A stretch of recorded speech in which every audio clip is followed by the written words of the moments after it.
Bricktown Silver here. Welcome, stackers. You've entered the BS zone.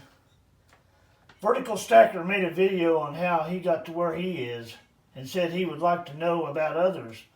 So my story is so long and diverse it will take several videos, so this is a stab at starting. Wolfman Stacks tells a mighty fine tale. I wish I could speak like him. And Mo Silver likes guns, so he might like this too. And Fish from Insufficient Stacker, I must mention him. He's been a real motivation for me. Hope you guys watch all their channels. I'm a little different from all of you. I was born and raised on the south side of the tracks. I guess a lot of people wouldn't go down there. Some called it Fishworm Flats. Others called it Ragtown. I called it home.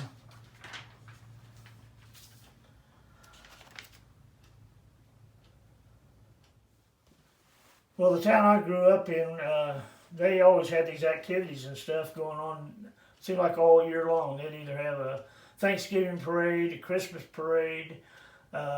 They had a rodeo that come to town every year, and spent about a week there. And I was a Cub Scout, and my mother, she was a den mother, and she helped watch the concession stand all week when the rodeo was in town.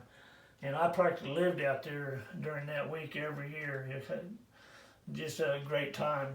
You know, you get to see the horses, get to see the clowns, get to see the cowboys, watch them rope, watch them ride bulls, ride the wild horses. They had a carnival there. I'll tell you about that some other time. But anyway, another thing that the town was famous for was a bank robbery. And they celebrated that every year. They'd put on a demonstration, have music, people come to town, and they'd watch this reenactment of this bank robbery. And the bank robbery happened in October 5th of 1892. And, that might have been one of them, I don't know if I can get that to focus. That may have been one of them coins taken in the bank robbery. I don't think they took coins. I think they spilt the coins all over the bank floor because they was didn't want the coins, they wanted the currency.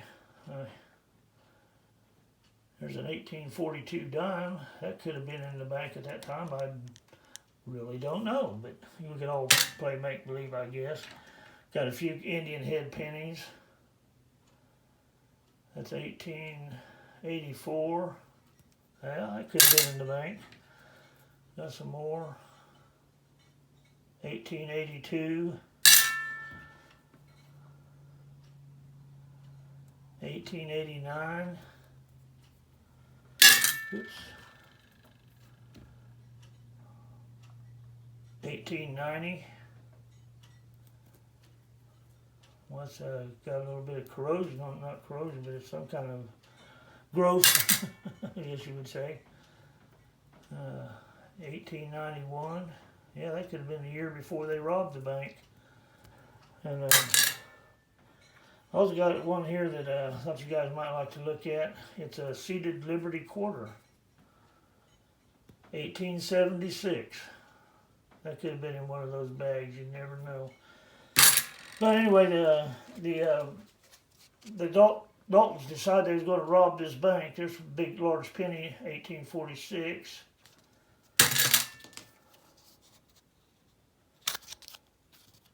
I'll get back to the story. I can't seem to do two things at one time anymore. 1847.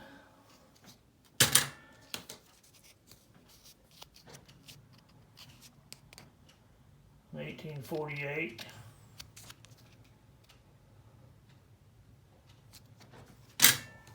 And then I got a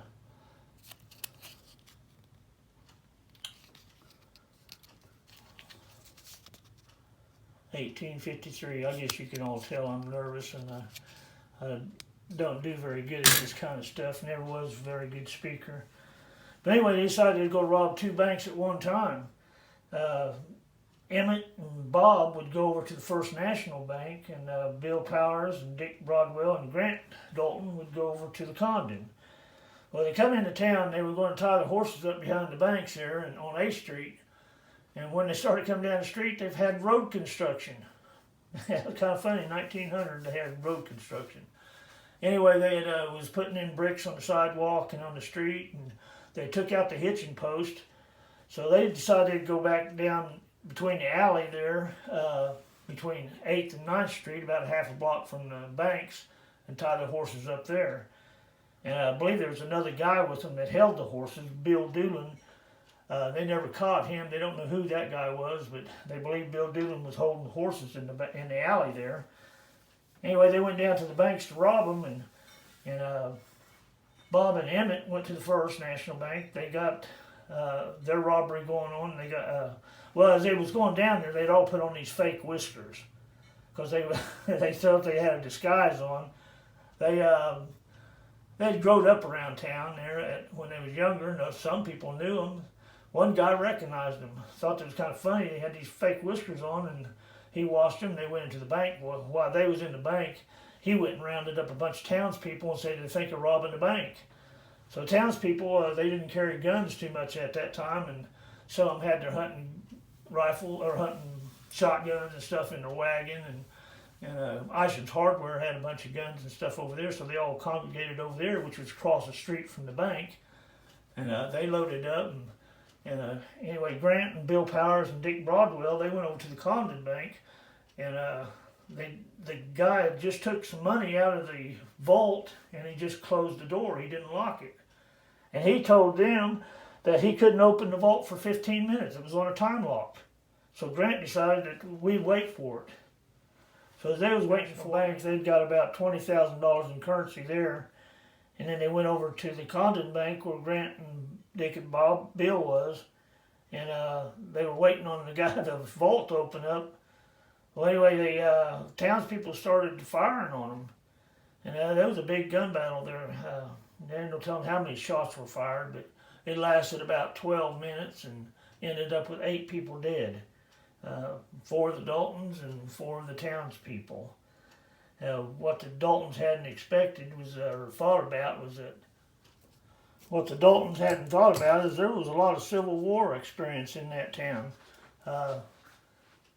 There's a few of my Morgans, and I guess I could tell you that these were in the bank.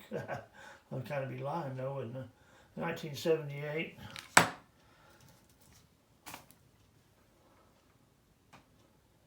1979,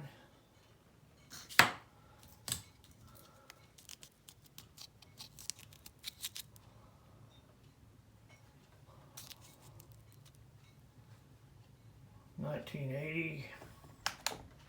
Let me get this looking better.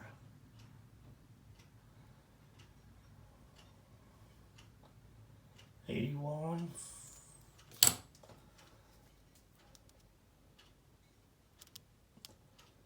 82. I didn't do the grading on this. Like I say, I'm kind of clumsy.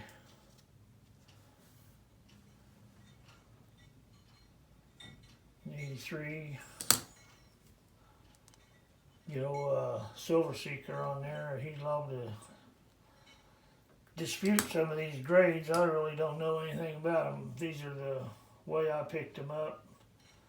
I have no idea how to grade coins.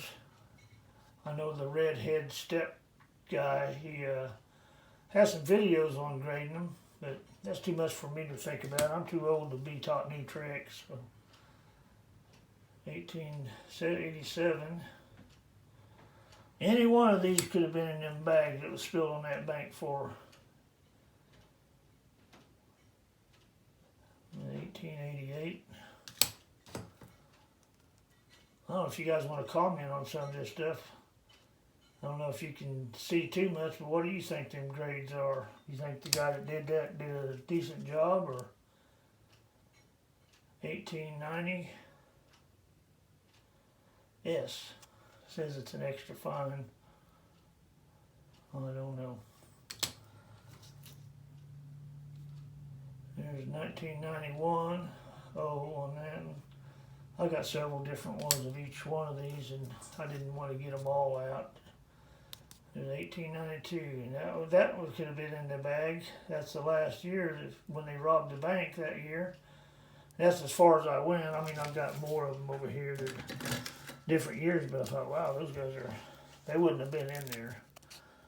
Here's a 96.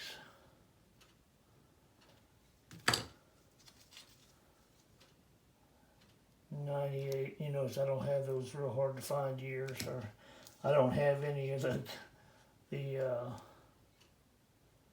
Carson City ones. I haven't quite took that leap yet. There's a 1900. But a lot of those before the Daltons robbed the bank, and anyway, I thought I would show that to you, and didn't know if you'd like it or not. But you know, the Daltons, they ended up they buried him there in a cemetery, and when they buried him, they buried him with their feet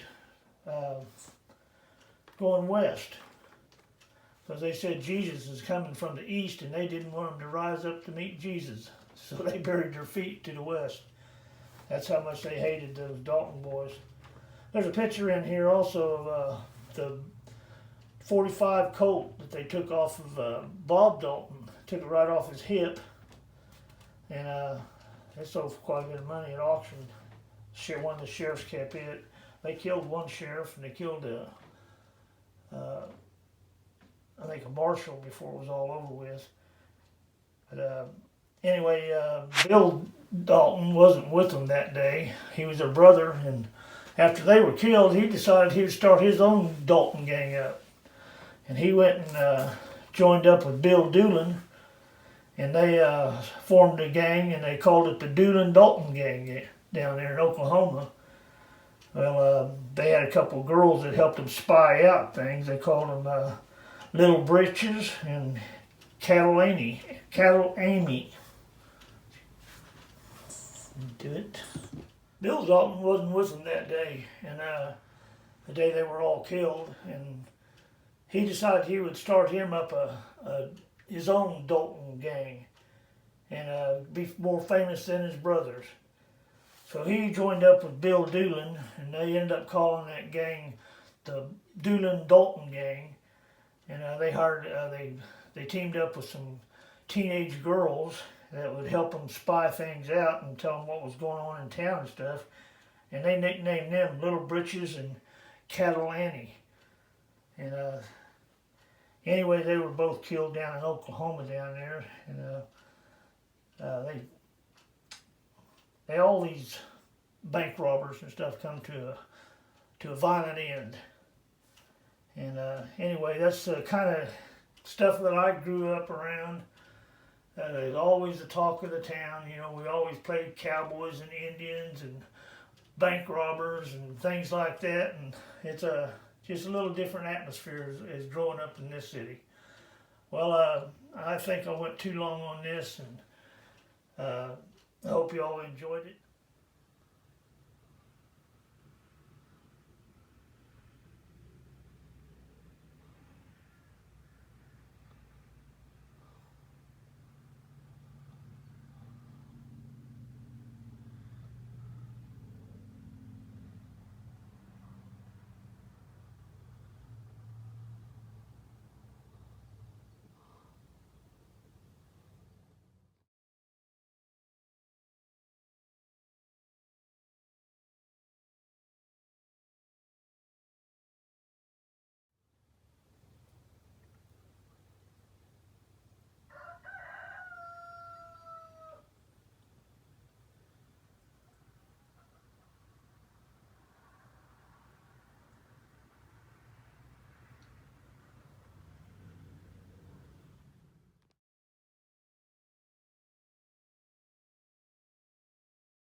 This is Bricktown Silver. Thanks for watching.